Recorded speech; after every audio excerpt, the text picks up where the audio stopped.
ku salaamay saaxiib waxaad weydiinaysaa sidee tahay alla su'aashaasi qaraara oo kadeed badana caalamka igu xeeran waa buuq iyo sawaxan midhan aniguna kaliya ayaan ahay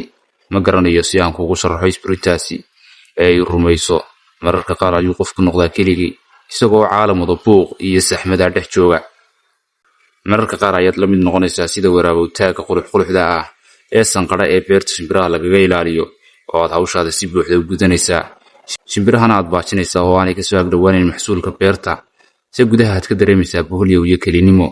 oo aad jeclaysanaysaa inuu jiri lahaa shimbir dhiiran oo aan kaa baqin oo fahma inaadan hawshan aad hayso dooran oo ku bariidiya dhacda saaxiib in diyaaradiba ay diyaarad kuu dhiibto madaarba uu madaar kuu gudbiyo haddana aan dareento inaadan haba yaraatee safrin rumayso saaxiib si kasta oo qofku u socdaalo waxaa jirta meel aanay niyadiisu marnaba ka socdaalin ee ay ku dhex xabiisan tahay saaxiib waan ka daalay waxyaabaha anigay doortay waxa aan u xiisay waxyaabahan anigu doortay waxaan u xiisay dhunkashada aan ku hubsado gacanta hooyaday xaasaan dhudhumadeyda u kala furo oo aan ku idhaahdo kaalay oo laabta soo gal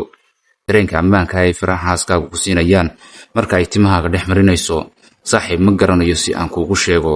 in raggu markastoo ay kuwa halis badan sii noqdaan ay sidoo oo kalena aad u dhibirsamaadaan oo ay u dabacsanaadaan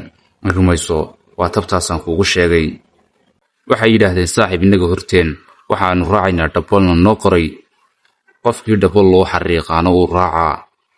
aniguna waxaan raacayaa jid lay jeexay oo ii qornaa kama laabanayo mana daciifayo oo kama labalabaynayo mayhi dadka nooca qadeed laanta noolaada se waxaan ahay keli xiise weyn qaba nabaadiina saaxiib